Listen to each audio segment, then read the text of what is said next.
एक माताजी रहती थी, सत्य घटना सुना रहे हैं आपको। मीरा जी ने प्रकट होकर उनको दर्शन दिया था, उन पर कृपा की थी। अपने घर में हारमोनियम बजा बजा करके अपनी कुटिया में और अपने गोपाल जी को भजन सुनाती थी। बड़ी अकिंचन अवस्था में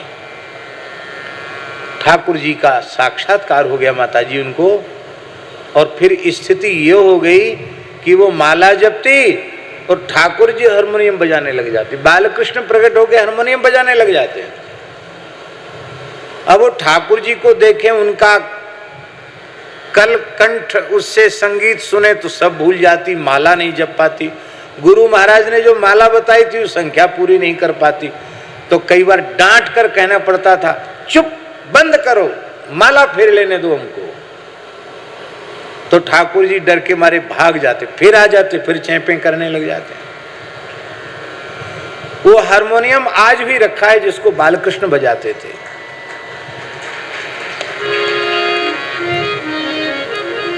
आप बोलना, आप बोलते नहीं ठाकुर जी से।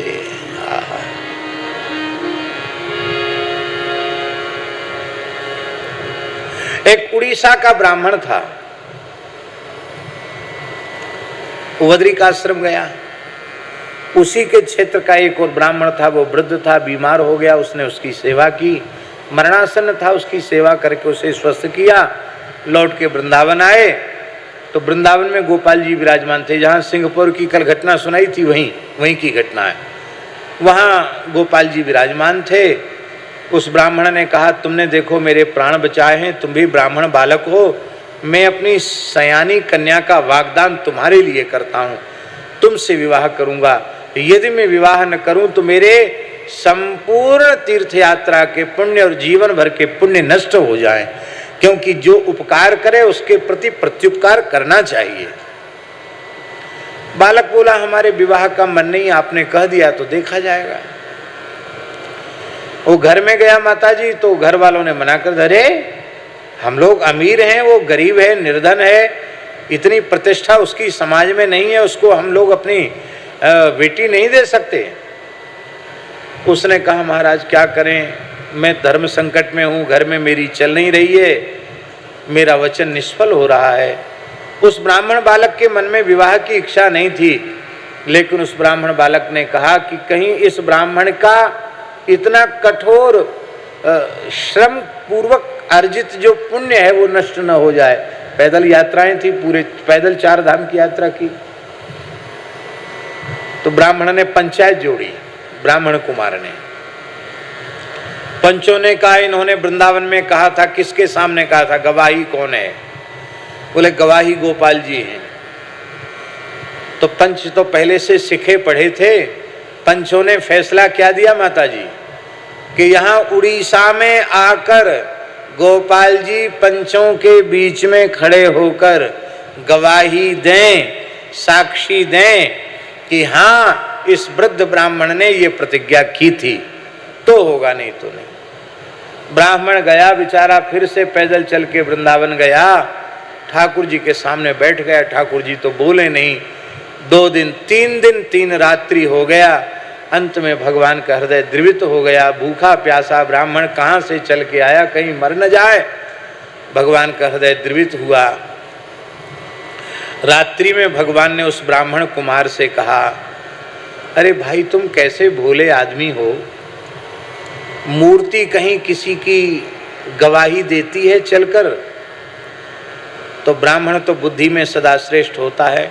उसने कहा, मूर्ति बोलती भी है क्या? बोल रही है मूर्ति, तो जब बोल रही है तो चल क्यों नहीं सकती है? भगवान बोले, साधुओं की कहावत बिल्कुल सही है, जो बोला सो मरा। हम बोल गए तो फंस गए, अब तो चलना पड़ेगा। बोले गवाही को लोग खिला पिला के ले जाते हैं, हमको खूब दूध, घर की सामग्री, मालपुआ, खीर और बढ़िया सुंदर खोवा के पेड़ा, कलाकंद, रबड़ी, मलाई, ये सब खिला खिला के ले चलना पड़ेगा। बोले हम तो खुद ही भूखे मर रहे हैं, गरीब आदमी कहाँ से? भगवान बोले, हमारे श्रीअंग पर बहुत आभूषण हैं, हम तुमको दे दिया करेंगे कोई न कोई निकाल के, और तुम बेच करके सामान लाना, हमारे लिए रसोई बनाना, हमको खूब चकाचक जिमाना और तुम भी तृप्त होके पाना। और तुम आगे आगे चलोगे, हम तुम्हारे पीछे पीछे चलेंगे, मुड़ के मत देखना, मुड़ के देखोगे तुम खड़े हो जाएंगे। और जब गांव निकट आ गया, ये आज भी खुर्दा गांव की घटना है माता जी, जगन्नाथपुरी के पास खुर्दा है, वहां की घटना है। खुर्दा गांव तक भगवान आ गए, वहीं का वो ब्राह्मण था। तो ब्राह्मण ने सोचा कि भगवान के चलते समय कैसी झांकी होती, देखें तो सही।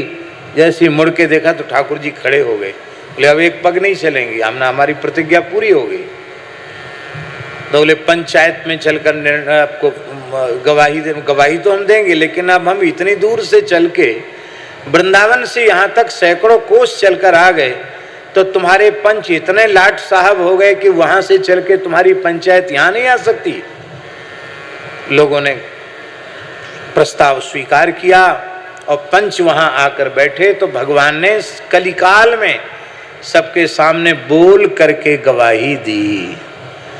उन ठाकुर जी का नाम आज भी साक्षी गोपाल है। जब हम लोग जाते हैं जगन्नाथपुरी, तो बिना साक्षी गोपाल के दर्शन के जगन्नाथ जी की यात्रा पूर्ण नहीं मानी जाती है।